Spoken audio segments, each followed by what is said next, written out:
Madali po tayong manahimik. Dami natin ang presensya ng Diyos. Pumikit po tayo sandali, tapos ang ating mga kamay, tanda ng ating pagsuko sa ating Panginoon. Aming Amang nasa langit, sa pangalan ng iyong anak ng Jesus. Sa oras na ito, Panginoon, lumalapit kami sa iyo na nagpresensya ko. Pangunahan po kami sa aming gagawin na pagsamba at pagwalahati sa iyong banal na pangalan. Dalangin ko rin, Panginoon, ang iyong anak na pinagkatiwalaan mo ng iyong banal na mensahe, O God. Give him the double portion of your anointing. Gamitin mo siyang mightily, O God. Hiling namin ng dobling basbas, kabakan mo ang kanyang mga labi, Panginoon.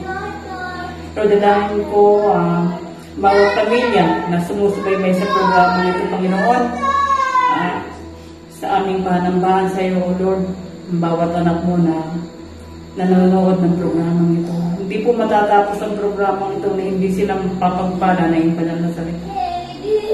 Panginoon, salamat na sa kabila ng pandemic nito, Panginoon, patuloy ang iyong pag-ibig at pagmamahal sa iyong mga anak.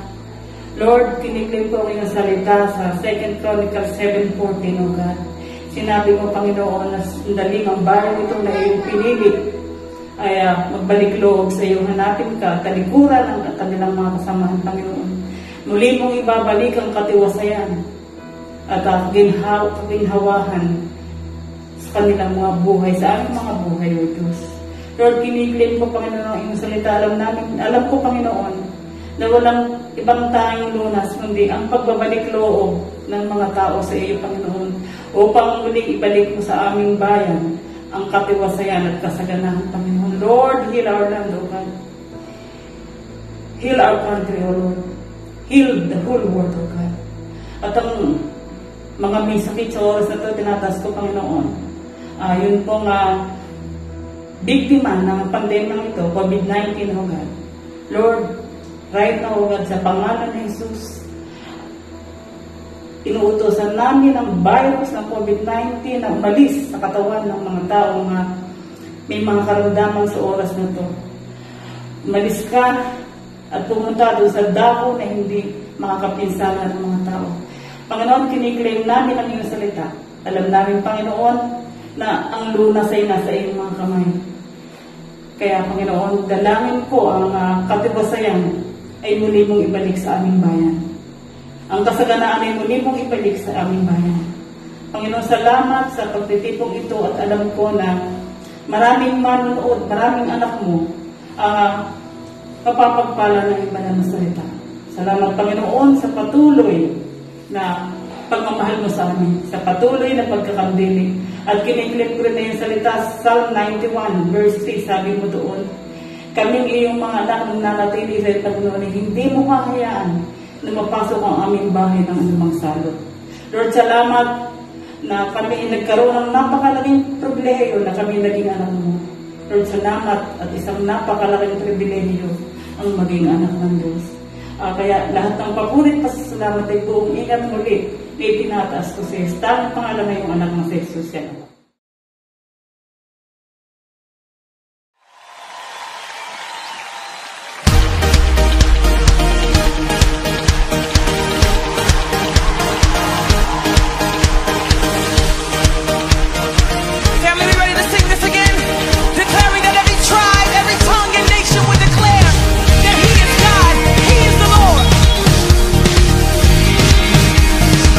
Go ahead and put your hands together.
unto our God, unto our God.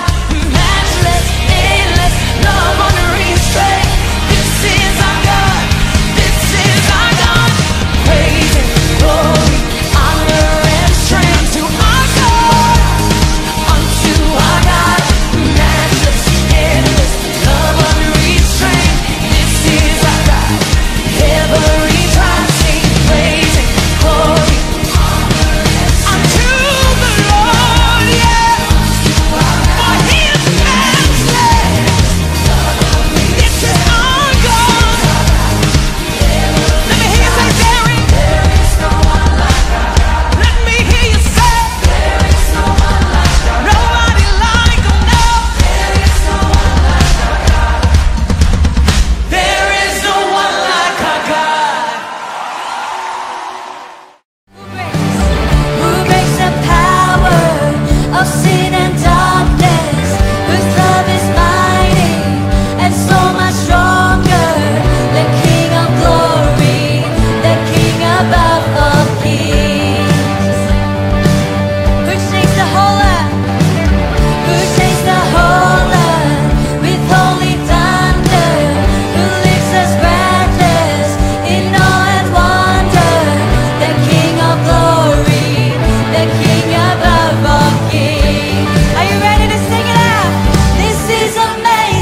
it around for good. What the devil meant for evil, God always turns it around for our good. Amen. That's why He died for us. That's why He conquered the grave, so that we may experience the fullness of His love, the fullness of His joy, His peace here on this earth. So let's lift up our voices. Let's thank Him for all that He has done for us. We sing it out. I could sing unending songs of how You saved my soul. I could dance 1,000 miles because of Your great love. I could sing unending songs. That's right, church. I could dance 1,000 miles because of Your great love. I could sing unending songs. You saved my soul. 1,000 miles because of Your great love. I could sing unending songs. You saved my soul. I could dance 1,000 miles because of Your great love. Oh, we give You all the thanks. We give You all the praise.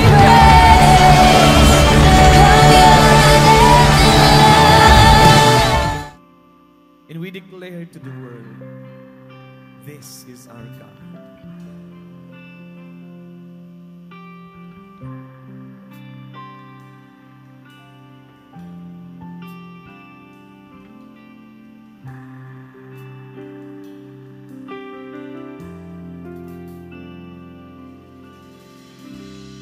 You are not a God created by human hands. You are not a God dependent on any mortal man. You are not a God in need of anything we can give by Your plan. That's just the way it is. You are not a God created by human hands. You are not a God dependent on any mortal man. You are not a God in need of anything we can give by Your plan. That's just the way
the good times and bad. You are on your throne. You are God alone. Unchangeable, unchangeable, unstoppable. That's who you are. Unchangeable, unstoppable. That's who you are. Unchangeable, unshakable, unstoppable. That's who you are. Unchangeable, unshakable, unstoppable. That's who you are. This is our God.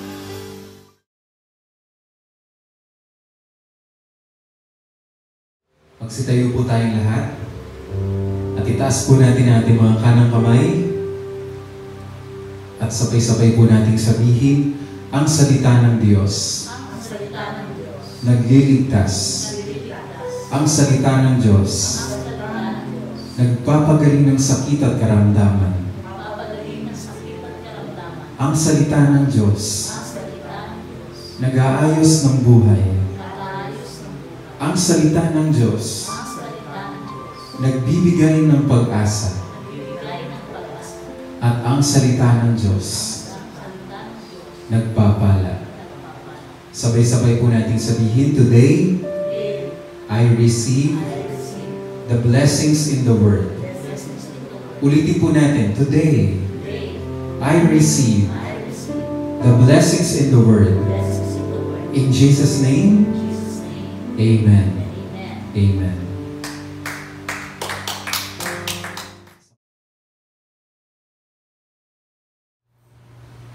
Purihin ang Diyos. Tayo muna ay manalangin. Aming Ama, kami nagpapasalamat sa pagbibigay mo sa amin muli ng pagkakataon tulad sa sandaling ito na ikaw ay mapasalamatan, mapurihan, at higit sa lahat ay makatanggap sa iyo ng iyong mga salita na sa amin ay nagbibigay buhay. Tunay na ang iyong mga salita, pag wala sa amin, ay kami maaari makonsider na isang walang buhay na tao. Kaya sa sandali ito, sa mga salita na aming pag-aaralan, mangusap po kayo, Ama. Magturo po kayo sa gabay ng Banal na Espiritu. Kami lahat ay handang makinig at makatanggap ng pagpapala mula sa iyo, Ama. Lalo sa kapanahon ng ito ng kasalukuyang nagaganap na pagsubok, ay kailangan namin ang iyong mga salita na aming paghuhugutan ng aming kalakasan, sapagkat ikaw ay tapat. When we receive promises from you, as Christians, as believer, we consider that as good as done. In Jesus' name, Amen. Purihin ng Diyos. Pwede ba palakpakan natin ang Panginoon? Hallelujah. So, ang ating pag-aaralan sa araw na ito ay hango sa aklat ng Hebreo, Kapitulo 11, talatang 6. Kung walang faith ang isang tao, imposibleng matuwa ang Diyos sa kanya. Kasi kung sino man ang lalapit sa Diyos, dapat maniwala siyang may Diyos at binibigyan ng reward ng Diyos yaong lumalapit sa Kanya. Kaya po ang titulo ng ating pag-aaralan sa araw na ito ay pinangamagatang kong pananampalatayang kasiyasiya. Kasi maaari sa ating panahon ngayon, kung ating susukatin ang antas ng ating pananampalataya, masasabi kayang nakangiti ang Diyos sa atin kung susukatin ang laki, ang lalim, ang lapad ng ating pananampalataya. Kasi alam naman natin walang sukatan ang pag-ibig ng Diyos. How about us? Kasiya-siya kaya ang pananampalataya ang taglay natin sa ngayon, na tayo ay humaharap ng tinatawag na trial of faith o mga pagsubok. Alam nyo, ang tanging kaligayahan ng Panginoon ay yung ating pananalig sa Kanya. Faith is God's only pleasure. Doubt is His only pain. Ngayon, ano ba ang faith? Ano ba ang pakahulugan natin sa faith o pananampalataya? Ang faith po ay having trust, assurance or confidence in another person or that person's word. Ang pananampalataya ay ang pagkakaroon ng tiwala, katiyakan sa isang tao o sa salita niya na ating natatanggap. Having faith in God involves an exchange of trust from self to Him. From relying on one source of knowledge to a higher source. So, saan ba ang ating pinaghuhugutan ng ating pananampalataya? Ito ba ay sa ating sarili? O ito ba ay sa Diyos? Nung magkasala si Adan,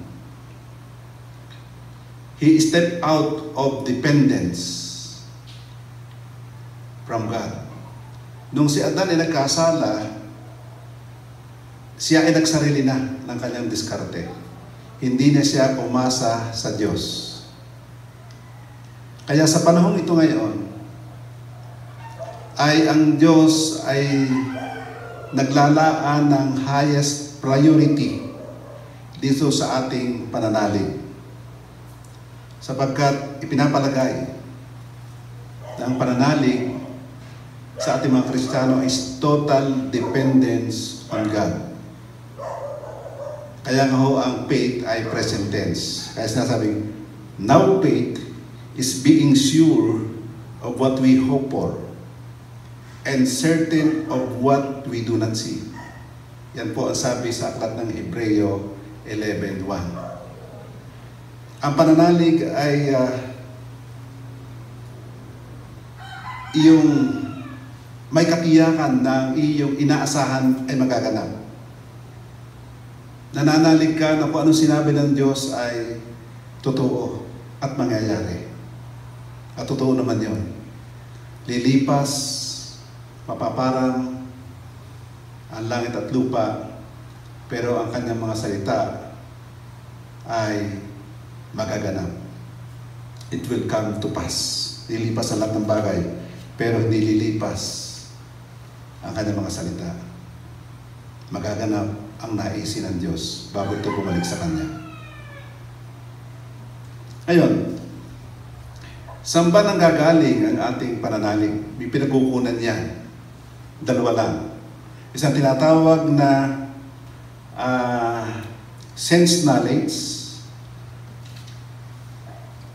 Itong knowledge na ito, pag sinabing senses knowledge ay nanggagaling dito sa ating 5 senses. Seeing, hearing, tasting, smelling, and touching. At ito'y tinatawag na limitado. This is a limited knowledge. Kaya tinatawag itong man's wisdom.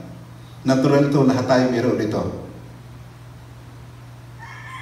Kaya ang kahalimbawa sa Biblia ay mayroong istorya o mayroong katotohanan tungkol dito sa istorya ni Tomas dito sa John 20 24 to 29. Si Tomas ay nananalig kung ano ang sinasabi ng kanyang physical senses. Ay sabi dito sa John 20 verse 24. Babasahin ko po. Ito ang tinatawag na sense knowledge. Kasi si Tomas, to see is to believe. At yun din ang pinaghuhugutan ng marami sa atin, lalo na kung wala pang lubusang relasyon sa Diyos. Nananalig tayo sa kakayanan lamang o base sa ating five senses. Normal. It is an ability. Abilities lamang yan ng normal man. We are regulated by five senses. Ganito rin si Tomas. Sabi dito sa verse 24, wala si Tomas nang dumating si Jesus. Isa siya sa 12 disciples at tinawag siyang kambal. Kaya sinabi ng ibang disciples sa kanya, nakita namin ang Panginoon, pero sinabi niya sa kanila, unless makita ko ang mga marka ng pako sa mga kamay niya at mahawakan yun, pati yung tagiliran niya, hindi ako maniniwala. After 1 week, magkakasama ulit sa loob ng bahay ang mga disciples at nandun si Tomas. Nakalak ang mga pinto pero dumating si Jesus. Tumayo siya sa gitna nila at sinabing, peace be with you. At sinabi niya kay Tomas, hawakan mo at tingnan mo ang mga kamay ko. Hawakan mo ang tagiliran ko. Huwag ka nang magduda. Maniwala ka. Sumagot si Tomas, Panginoon ko at Diyos ko. Sinabi ni Jesus sa kanya, naniniwala ka ba kasi nakita mo ako? Pinagpala ang mga naniniwala kahit di nila ako nakikita. Notice, mapapansinin dito sa binasa kong istorya tungkol kay Tomas. Nung unang eksena, wala si Tomas doon, ibinalita ng mga kasamahan niyang disipulo, pero hindi naniwala si Tomas. But take note, alam ng Diyos yung pangyayari. Is an all-knowing God.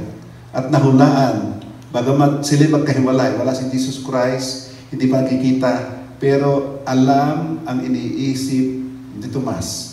Alam ng Diyos ang iniisip mo. Walang bagay na maaaring malingit sa Diyos. Gayaan ang ating Diyos. He is an all-knowing God. Amen.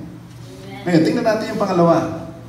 Kung ang mga pinabuhugutan natin ng impormasyon about our life ay yung sense knowledge or natural knowledge natin, galing sa ating five senses, at ganyan si Tomas, dito naman sa pangalawa, revelation knowledge.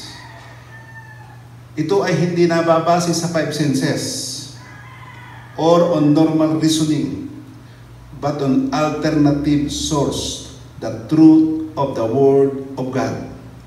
This knowledge is received through man's spirit and is described as God's wisdom.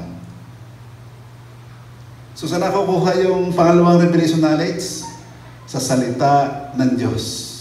Kaya tayo mga Kristiyano, tinatawag tayo may pahid kasi nasa atin ang Word of God at tayo nananangan dito. Can you say amen? Sabi nga sa 2 Corinthians 5:7, we live by faith, not by sight.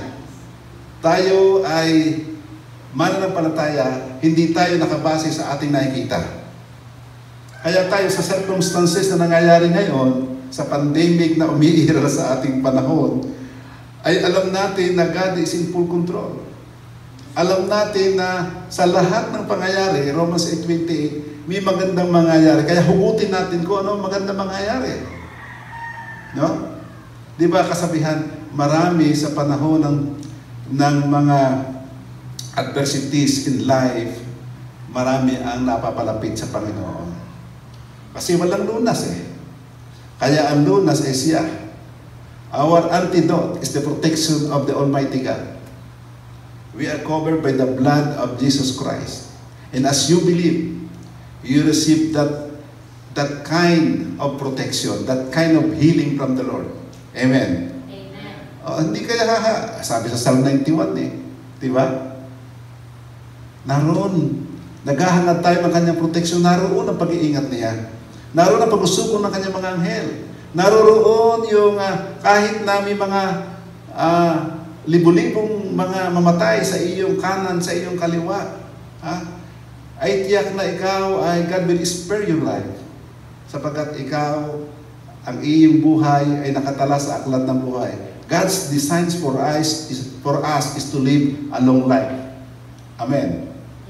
And the weapons formed against us will prosper. Amen. As we believe in the Word of God, it is good as done in your life. Kaya tayo, kung nangyayari man yung mga sa ating mga kapaligiran o nakikita natin sa mga circumstances all around us, ay negative situation, focus on Jesus. Just focus on God. No? Huwag mong tingnan yung at sino ang gagawa. God is more than willing and able na gumawa ng paraan sa iyo.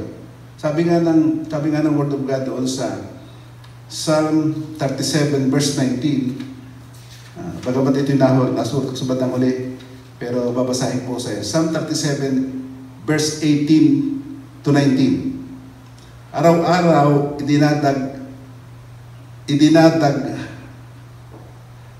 inaalagaan. Araw-araw inaalagaan ng Panginoon ang taong matuwid. Sino po yung matuwid na tinatawag? Ito po ay tayo tinawag ng Diyos, sabi 2 Corinthians 5:21, naging matuwid tayo dahil lang sa tinapos na gawa ni Christ. Binayaran ng ating mga kasalanan. He died for us so that we receive the gift of righteousness. Tayo matuwid sapagkat may ginawa si Kristo sa atin. Pinatawad ng ating mga kasalanan. Nireconcile tayo sa ating Ama sa Langit. Siya ang nagbayad ng ating mga kasalanan. Tayo walang ginawa kundi tayo ay nanampalataya. Sabi dito, araw-araw inaalagaan ng Panginoon ang taong matuwid at tatanggap sila ng gantimpalang pangwalang hanggan. Sa panahon ng kahirapan, hindi sila malalagay sa kahiyan. Kahit na tagutom, may kasaganaan pa rin silang mararanasan. Ibig sabihin, sa English maganda ho ito Hindi sila malalanta. They will not be there. That even in times of trouble, in times of famine, they will enjoy plenty. Amen. That is the Word of God. And we have this. This is a revelation. Kaya ito'y challenge sa atin. We are challenged by the Word of God to advance beyond our five senses, beyond our past experiences, beyond our past capacities. Yan, siya challenge tayo ng Word of God na ikaw ay huwag kang manananga sa iyong natural. Kinakailangan, nasa iyong Word of God, nasa iyong Word of God, lakaran mo ito. This is the kind of faith which each one of us is called to. Nothing is too difficult from the Lord. Nothing is impossible. Kaya sabi doon sa Matthew 17:20, kung ang iyong pananalig ay kasing laki ng mustasa, butil ng mustasa, pwede mong sabihin sa bundok na ito na lumipat sa kabila o pumunta sa dagat, susunod yun. It is not literal. Ang ibig lang sabihin doon ay kinakailangan meron kang strong faith so that by the help of God, ang kaparaanan ay darating sa iyo because meron kang pananalig sa Kanya. Ang istorya ni Abraham, tingnan niyo yung istorya ni Abraham. Abraham chose to believe on God's word. Sa Romans 4:17 to 21, ito ang revelation knowledge. Romans 4:17, I'm using Pinoy version. Romans 4. Tingnan natin. Yan. Romans 4:17.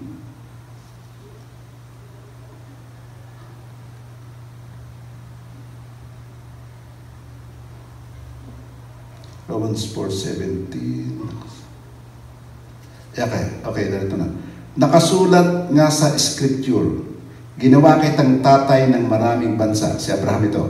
May bisa ang pangakong ito kasi Diyos mismo ang nangako. He swore by himself. No? Siya ang Diyos na pinaniniwalaan ni Abraham. Ang Diyos na bumuhay ng mga patay at nag-create ng mga bagay mula sa wala. Nanalig si Abraham at umasa kahit hopeless na at naging tatay siya ng maraming bansa. Ito ang nakasulat sa Scripture. Magiging napakarami ng lahi mo. Halos 100 years old na siya noon, pero hindi nanghina ang faith niya.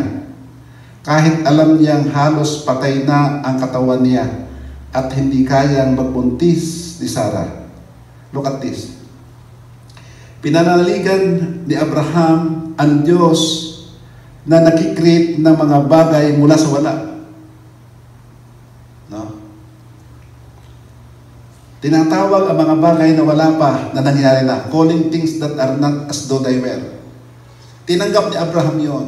Nung mangako ang Diyos na I will make you a father of many nations. Tinanggap niya yon. Kahit na ang kanyang katawan ay parang patay na, wala nang magagawa. At si Sarah naman, at the age of 90, hindi na. Pero there was a reversal. There was a divine reversal. Pinalakas ang katawan ni Abraham, pinaganda si Sarah, at nagkaanak nga. And he gave birth to a son named Isaac. Amen. Palakpakan natin ang Panginoon. So, si Abraham, kung anong sabihin ng Diyos, ay pinaniniwalaan niya. Huwag natin sabihin, walang mga pagkakamali si Abraham tulad natin. Si Abraham, pag nakita niyo yung istorya ng Abraham sa aklat ng Genesis, ay nung siya tawagin ng Panginoon para pumunta doon sa lupang pangako, napakarami niyang pagkakamali. Nagkunwari, nakapatid niya si Sarah, no? Imbis na sabihin ang katotohanan, ay siya ay natakot, at siya ay natakot sa king Pero, at siya ay nagyabang. Pero what happened? Nabababa ang pagtingin ng Diyos sa kanya na bilang matuwid, sapagkat patuloy pa rin sumusunod. Tulad natin paminsan kasi tayo nagkakamali, pero patuloy tayo sumusunod, hindi maaaring mawala ang pagiging anak natin. Pinili tayo. Sabi sa Galatians 3:29, at kung kabilang kay Kristo, kabilang ka sa lahi ni Abraham. Tayo ba ay nakikristo? Amen. So kabilang tayo sa lahi ni Abraham. At kung anong pangako mayroon ng Diyos kay Abraham, ay yun ay para din sa iyo. We are blessed by the blessing of Abraham. Amen. Purihin ng Diyos. Okay. Ang pananalig natin sa Diyos ay nababatay sa tatlong importanteng katotohanan. Una, kalikasan ng Diyos o nature of God. Ang Diyos, una sa lahat, ay eternal. God cannot change. Karakter niya yan. Nung siya'y mangako, pag siya'y nangako, sabi ko nga, it is good as done. Hindi na papako. Ang kanyang salita, pag ating nilakaran, masabi nating, yes, yes Lord, and amen. Magaganap ito. Can you say amen? Amen. Ang ating Diyos, pangalawa, He cannot fail. Hindi siya maaaring mabigo because He is a faithful God. Yan ang kanyang karakter. Tapat siya. Hindi siya maaaring magdalawang salita. Kung anong sinabi niya, yun, tapat siya. Tapat siya kay Abraham. Sa kabila, kanya nangako siya, nagkamali si Abraham, tapat pa rin siya sa pangako. Na-delayed nga lamang di ba? when Abraham was called, nasabi ng Diyos na ikipagpapalain ko at ikaw ay magkakaanak. Ang age niya 75 eh. 75.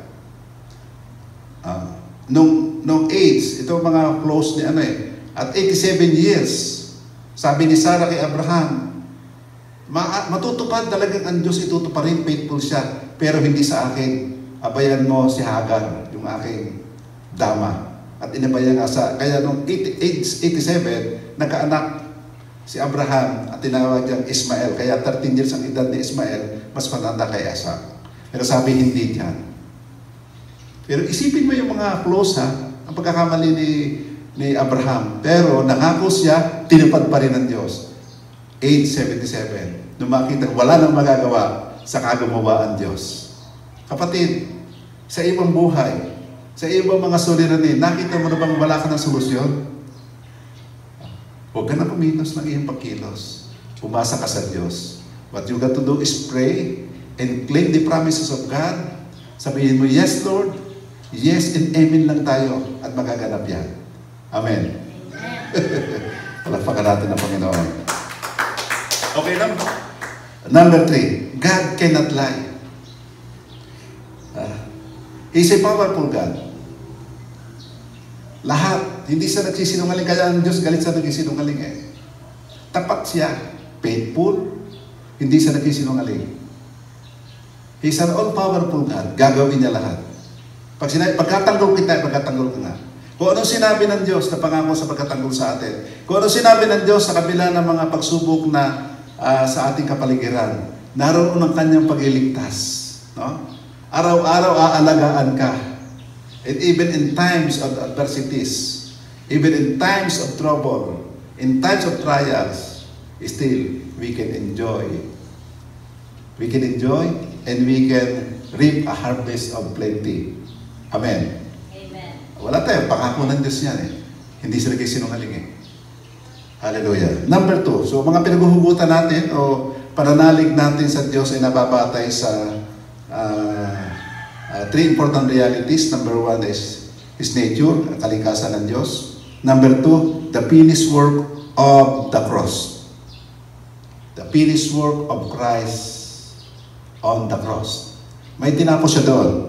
Christ have become the source of our faith in God. Kasi kung hindi siya namatay at namatay siya para sa atin, nagbayad siya, at kung hindi siya nabuhay, wala ang ating pananampalataya. So ang source ng ating pananalig ay ang kanyang tinapos na gawa sa krus ng Kalbaryo. Amen. Okay, Christ has become the source of our faith in God. His death and resurrection provides the ground for our believing. So Romans 5:1 and 2. Tingnan natin Romans 5:1 and 2. Romans 5:1 and 2. Okay. Sabi dito. So buong supporting verses na pinagkukunan ko yung Pinoy version. Romans 5:1 and 2.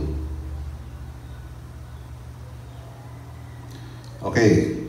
Ngayon, tinuring na tayong matuwid sa harap ng Diyos dahil sa faith natin. This is a New Testament. Ang pangako kay Abraham, tandaan niyo ito, take note. Nanalig si Abraham at itinuring siya ng Diyos na matuwid.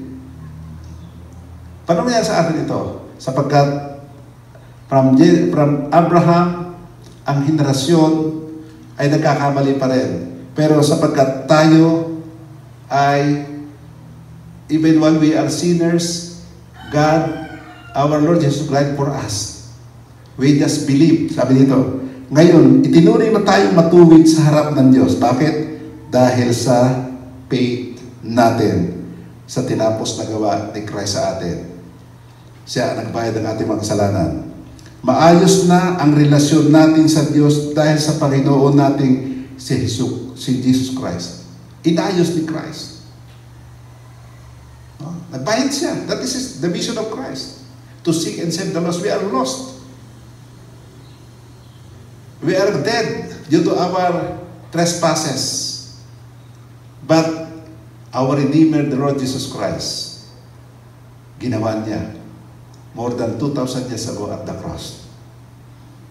Dahil sa Kanya, naranasan natin ang sobrang kabaitan ng Diyos sa buhay natin ngayon. Kaya nga, natutuwa tayo sa pag-asang magkakaroon tayo ng share sa kadakilaan ng Diyos. Amen. Kaibigan na tayo ng Diyos. Kinatutuwaan na tayo ng Diyos. Not because you are good, but because of what the Lord Jesus Christ has done for us. Okay, number 3. So una, kalikasan ng God, ibang kalikasan niya, tinapos na gawa ni Christ. Number 2, and number 3, pagsubok ng pananampalataya. We call that in English, the trial of faith. Lifestyle natin ang faith. Tayo, pag sinabing Kristiyano, tayo ay mananampalataya. Ano pinapanampalataya natin? Ang ating Panginoon, ang Kanyang mga salita. Pero, ang pananampalataya ay hindi masasabing pananampalataya kung wala itong obstacle. Ipagsubok. Kaya nga ito tinatawag na trial of faith. Ngayon, trial of faith in its work ay in the following way. Number 1, a word from God. Tayo ay pag sinabing trial of faith, ito ay isang pagsubok sa ating pananampalataya. Bibigyan tayo ni Lord ng Word of God. Pero kung makikita natin kung minsan ito hindi nangyayari. Ang true faith ay kasakdalay hindi pa nagaganap sa iyo, pero tinatanganan mo, pinananiligan mo yon. Kasi si Abraham, again, at 25 years naganap. Ngayon, ang iyong word na iyong tinatanganan sa ngayon, ilan na bang buwan, ilan na bang taon ay tumanggap ng salita ng Diyos? Tumagal na ba ito ng 1 taon? O baka 5 buwan pa, nag-asawa ka na? Para bang hindi ka na nananalig sa pangako ng Diyos? And we receive the Word of God, pwede ito sa revealed Word of God, or from the audible voice of God. May prompting ng Holy Spirit. Prompting of the Holy Spirit that is in line with the Scripture. Kasi baka sarili mo pala naririnig mo. Kinakailangan it should be compared. Iko-confirm yun ng Scripture ang iyong prompting. Kasi pala sarili mo galing sa flesh. Kasi galit ka. Kasi meron kang problema. Kailangan ma-confirm ng Word of God. So, ini-encourage tayo ng Word of God na i-apply natin yung Word of God sa mga relevant na circumstances na nangyayari sa atin. At yun ay, halimbawa sa ngayon, halimbawa sa panahon ngayon, kung titingnan natin, ay para bang sa atin sa Tagaytay, ay January pa, para bang makikita natin na dead na ang negosyo. Pero thanks be to God, habang tumatagal, nakikita natin, nagiging normal na ang sitwasyon. Hindi na tayo nababahala. At kundi tayo ay umaasa sa mga bagong ginagawa ng Diyos sa buhay natin. Nagaganap yung kanyang salita. Sa Ephesians 3:20, na siya ang able God na gumagawa sa atin. Siya nagkatrabaho para sa atin at hinihigatan pa ang iyong kahilingan. Di ba? Is more than able. Sabi sa Ephesians 3:20, to Him who is able to do abundantly, exceedingly, above all that you can ask for, by the power that is in you. May kapangyarihan tayo Nasa atin ang Holy Spirit Kasama natin ang Diyos Amen? Amen. Okay. So, faith comes from hearing and hearing the Word of God. Kaya, pwedeng basahin mo sa iyong sarili ang Word of God. Diba? Pag ikay may sakit, by the stripes of Jesus I am healed. You confess things. That is good as done. Diba? Naganap ang sugat ni Kristo para sa atin. By His stripes we are healed. So i-claim mo. You walk as a healed person. Bagamat naroon pa si Thomas, ang faith na nananganganan, niyalakaran mo. Oh? Para bang, I'm rich. Sabi sa LTI, pag-aalamin natin, I'm rich temporarily, no money. Yes, mayaman tayo. Because riches, abundant life is not only confined with monetary things. What is money? You can buy a waterbed, but you cannot buy a sound sleep. What is money? Pwede mong bilhin ng kapayapaan, pero ba nabibili niyan? No, ang kapayapaan ay yung dependence mo kay Lord na naroon ang pangangalaga sa iyo para kang isang tupa na kandili ng ating Panginoon. Masarap tumulog. Worry, his only pain is when we die. Faith is only God, that is the only God's pleasure. Faith natin, natutuwa ang Diyos. Pero pag nagdududa ka, nagwo-worry ka, hindi ka nananalig sa Kanya. Hindi siya nagagalit sa iyo, but He is in pain. Nakikrib siya. Amen. Okay. So, when you receive the Word of God, no? When you receive the Word of God, kinakailangan obedience. Susundin mo. No? Paniniwalaan mo. Obedience means to act on the Word of God. Mananali ka because faith without action is dead. Faith is active, not passive. Kaya, sabi niya sa Matthew 7, 24 to 27, ay ganito. Tingnan niyo. Matthew 7, 24 to 27.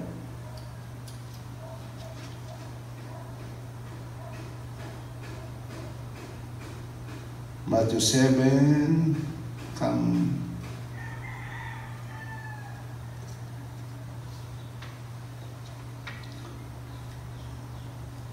Matthew 7, ito. Sabi dito, sa Pinay version ulit. Matthew 7.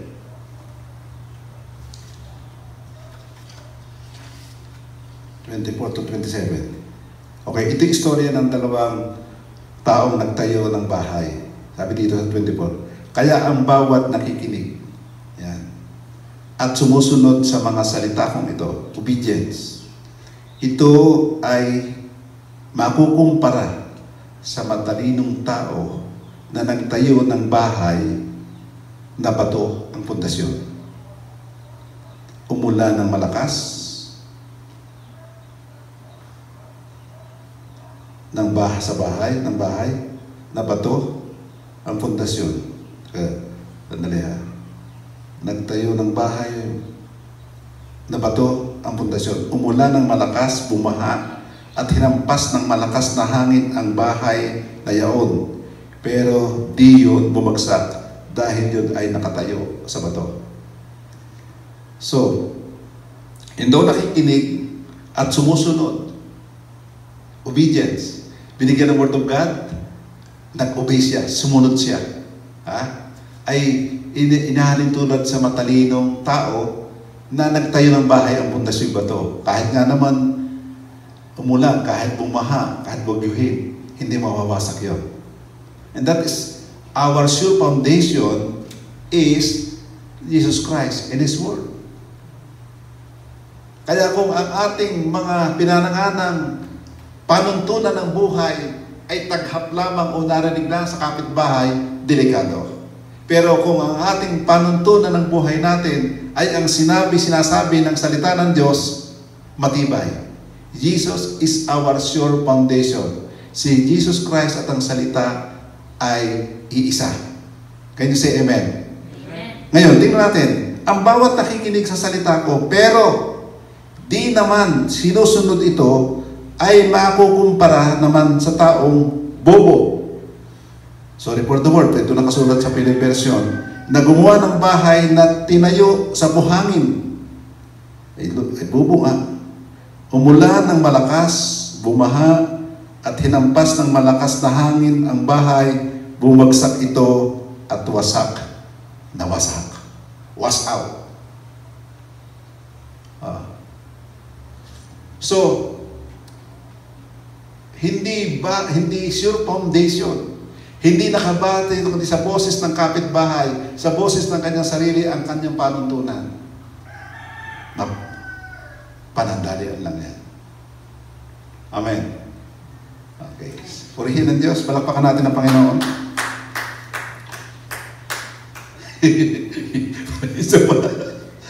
Okay. Number 3. So, ang una, sa trial of faith, bibigyan ka ng Word of God. Makakatanggap ka ng salita ng Diyos. Para ito, kailangan sundin mo.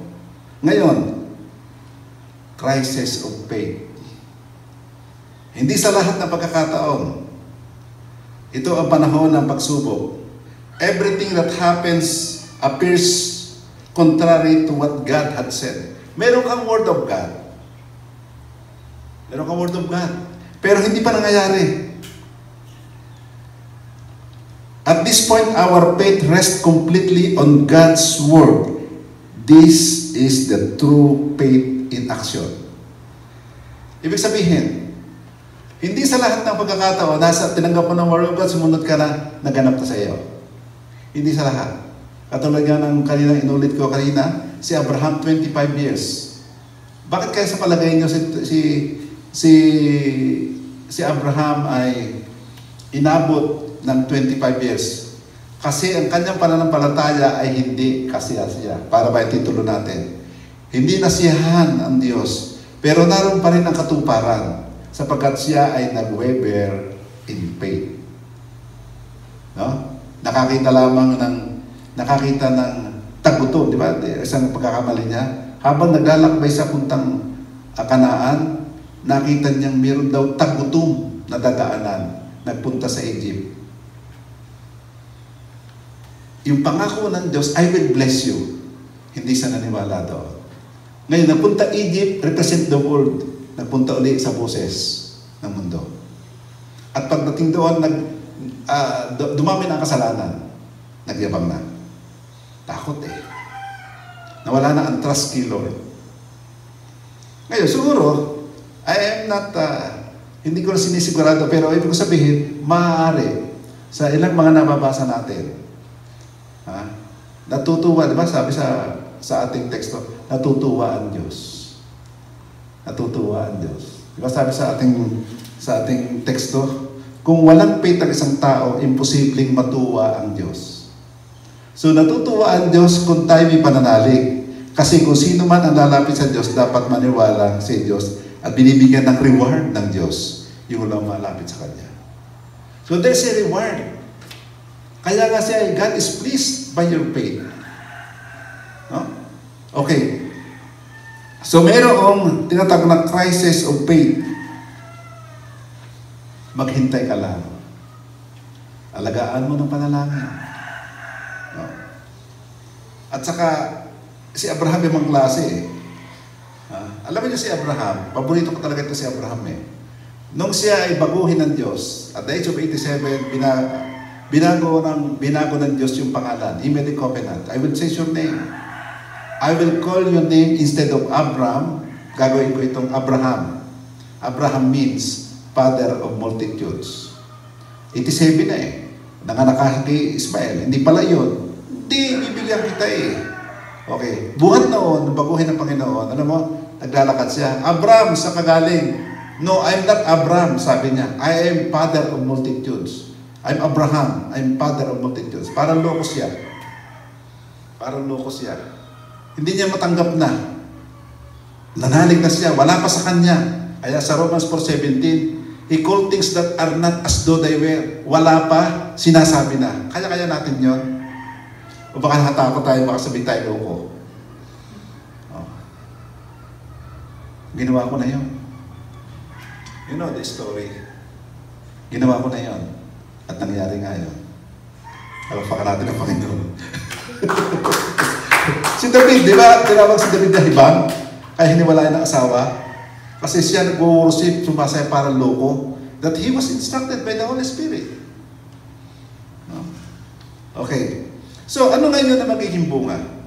O napakahinat na ng ating pananampalatayang kasiyasa sa ating Panginoon. But really the outcome, the end result is always victory on the part of the believer. Victorious. Bringing glory to God. Sabi dito sa James 1, maganda ito eh. Santiago. Talukot na. Tignan ko ito ng ano eh. Kasi kung tatype, masyadong mahaba. James. O Santiago. Yun. Santiago 1. Verse 2. Mga kapatid, maging masaya kayo kung nakaka-experience kayo ng iba't ibang klaseng pagsubok. Ang sabi, mga kapatid, maging masaya kayo kung nakaka-experience kayo ng iba't ibang klaseng pagsubok. Be of good cheer when you are confronted with trials. Kasi alam nyo na pag time test ang faith nyo, magiging matibay kayo. Titibay daw tayo. Dapat maging matibay talaga kayo hanggang sa dulo para maging perfect kayo, kompleto at wala kahit anong kulang. 12. Ibibilis ng Panginoon kung hindi sumusuko sa time ng pagsubok. Kung hindi na sumusuko sa time ng pagsubok, sa oras ng pagsubok, kasi itong Pinoy version English Tagalog eh. Kasi pag nalampasan niya yun, tatanggap siya ng reward. Yung buhay na pangako ng Diyos sa mga nagmamahal sa Kanya. Ano ang pangako ng Diyos? When Jesus came, ano sabihin? I will give you life in its fullness. Isang buhay na ganap at kasiya. Palakpakan natin ang Panginoon. Ito bibigay. Okay, meron pa. Hebrews 6:13. Hebreo. Ayoko na ito kaya ito. Hebreo 6:13. Sabi dito, nung nangako ang Diyos kay Abraham, sumumpa siya sa sarili niyang pangalan. Okay? Nang mangako ang Diyos kay Abraham, sumumpa siya sa sarili niyang pangalan. By himself, he made a promise by himself, no? His word by himself. Kasi wala namang mas mataas sa kanya na pwede niyang pagsumpaan. Sabi niya, pinapangako ko sa iyo na ibibless kita at paparamihin ko ang lahi mo. Matyagang naghintay si Abraham at tinanggap nga niya ang pangako ng Diyos. So, may talagang kasama pa ito sa trial of faith. Maghihintay tayo. Naghintay si Abraham ng 25 years at tinanggap.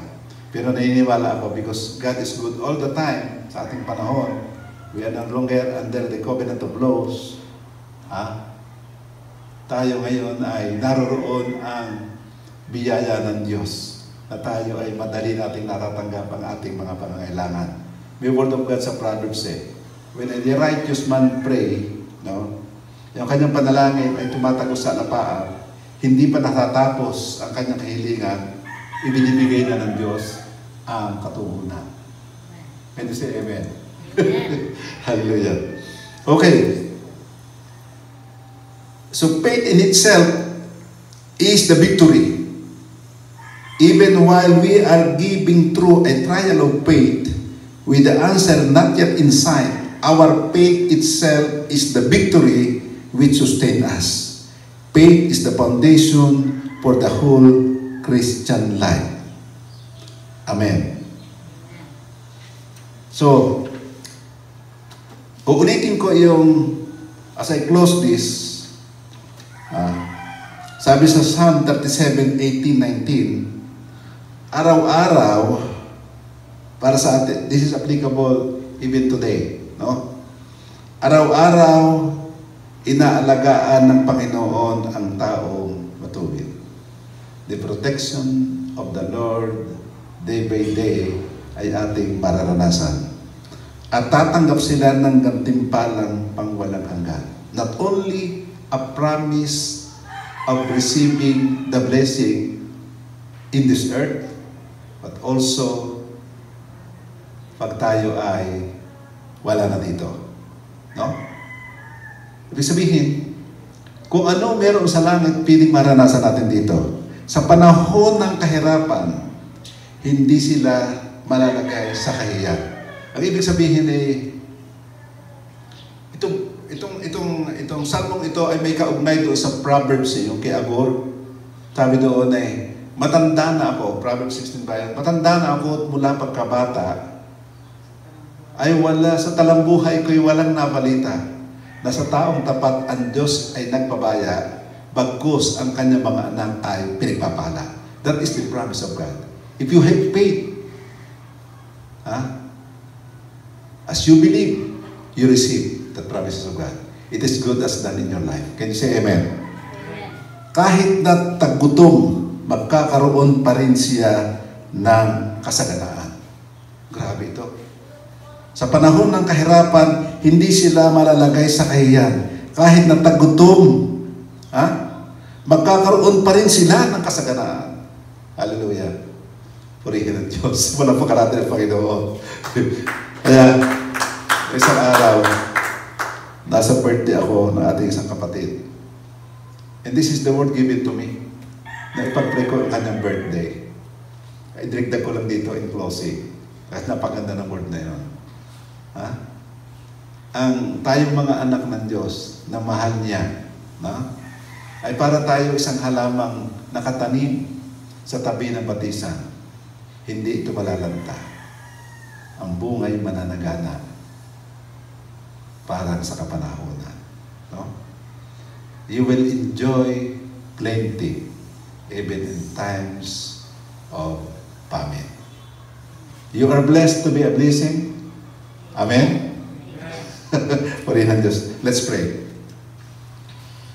Hallelujah. Hallelujah. As you said in your word in Proverbs 18:10, your name, Lord, is our strong tower. And we the righteous run into it, and we are saved. So, Father, thank you. Ikaw po ang aming tanggulan. Ikaw po ang aming takbuhan. You are our fortress. You are our provider. In you, we find safety. In your name, we are protected. Hallelujah. No other name that is above your name. We give you the glory, the highest praise, and the honor. Pagkat pinaparanas mo sa amin ang iyong pag-ibig. You are good all the time to us. And we pray na sa aming panahon sa ngayon, by the authority of your name, ang lahat ng pangalan ay luluhod at yuyuko sa iyong pangalan. Ipinapailalim namin ang sakit na pangdaigdigan, coronavirus disease. This is COVID-19 is a name. And all name cannot stand before your name.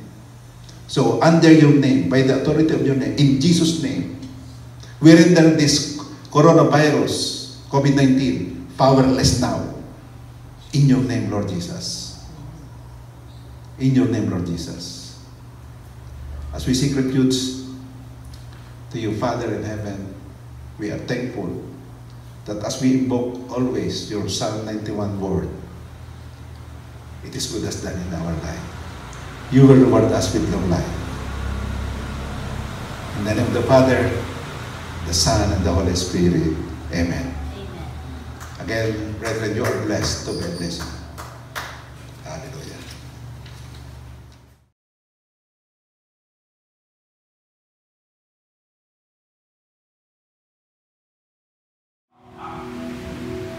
Mga kapatid, itaas natin ang ating mga puso at diwa sa Panginoon. Aming Ama, sa pamamagitan ng kapangyarihan ng inyong banal na Espiritu, pabanalin ninyo ang tinapay at inuming aming hawak upang maging daluyan ang presensya ng inyong anak na si Jesus. Palapagin ninyo ang banal na Espiritu sa amin, na inyong bayan, at sa mga sangkap na gagamitin upang ito'y maging banal na pagkain at inumin para sa aming lahat. Dalangin namin, aming Ama, na lahat ng tatanggap ng tinapay at inumin ay mapuspos ng inyong biyaya at makalangit na mga pagpapala. Pasiglahin ninyo ang bawat isa at gawing masigasig sa paglilingkod sa inyo. Sa aming pagtanggap ng tinapay at inumin, pagtibayin ninyo kami bilang isang pamilya. Itatag ninyo kami bilang isang katawan ni Kristo upang siya'y manahan sa amin at kami sa Kanya. Lahat ng kalwalhatian ay sa inyo, makapangyarihang Diyos, Amang makalangit. Nang dahil sa inyong pag-ibig at awa, ipinagkaloob ninyo ang inyong anak na si Jesus upang maging tao na tulad namin. Nagdusa ng kamatayan sa krus upang kami ay matubos. Sa krus ay kanyang tinapos ang isang buo at ganap na hain para sa kasalanan ng sanlibutan sa pamamagitan ng minsang pag-aalay ng kanyang sarili.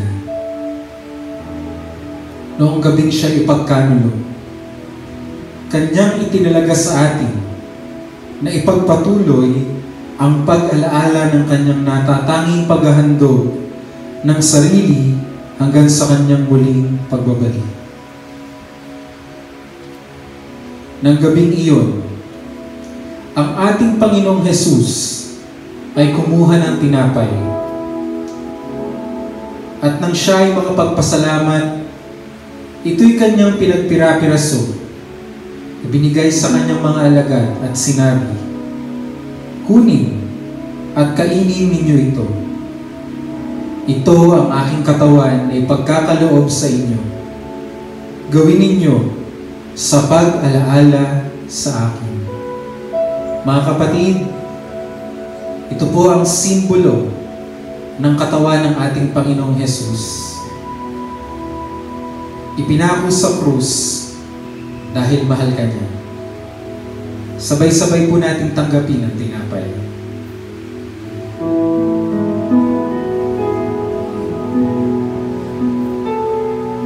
Matapos ang hapunan, kinuha niya ang kalis ng alak. At nang siya ay nakapagpasalamat, ibinigay niya ito sa kanila at sinabi, "Inumin ninyo ito, kayong lahat. Ito ang aking dugo ng bagong tipan, na siyang ibinubuhos para sa inyo, at para sa marami sa ikapagpapatawad ng mga kasalanan. Sa tuwing iinumin ninyo ito, gawin ninyo sa pag-alaala sa akin." Mga kapatid, ang hawak po nating inumin ay simbolo ng dugo ng Panginoong Jesus, nabubuhos sa krus ng Kalbaryo para sa kapatawaran ng iyong kasalanan. Maaari na po nating tanggapin ang hawak nating mga inumin.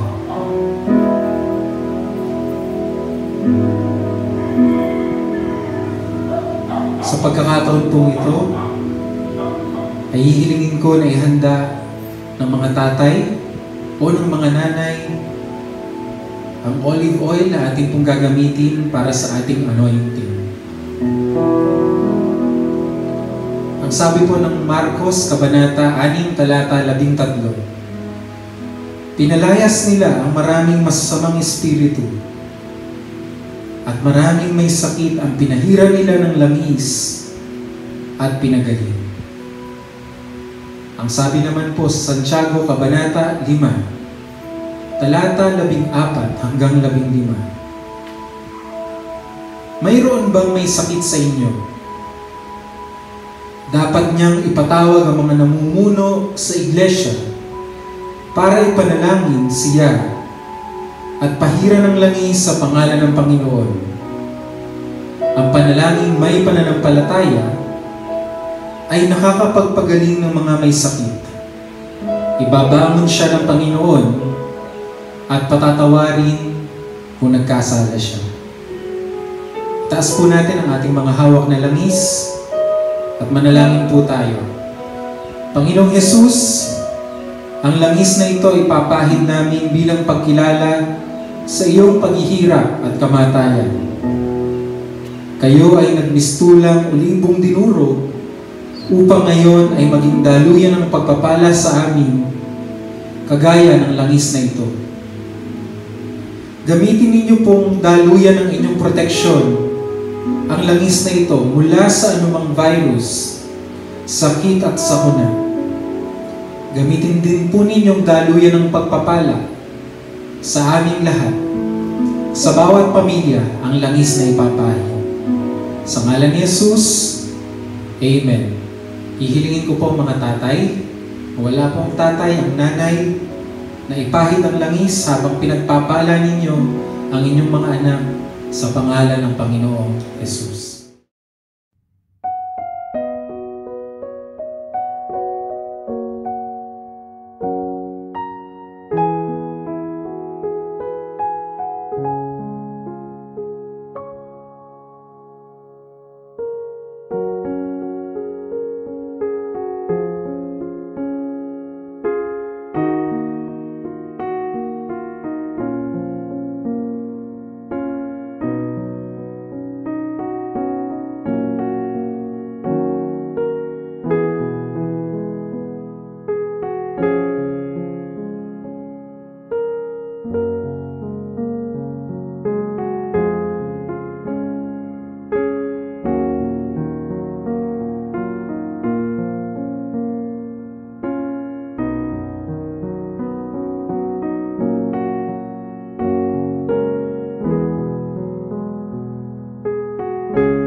Nating sambitin ang ating covenant.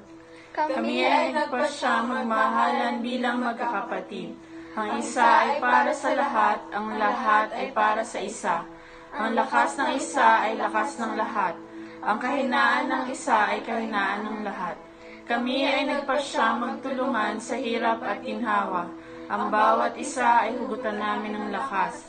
Kami ay nagpasyang sama-samang lumago bilang anak ng Diyos. Sa pangalan ni Jesus, Amen.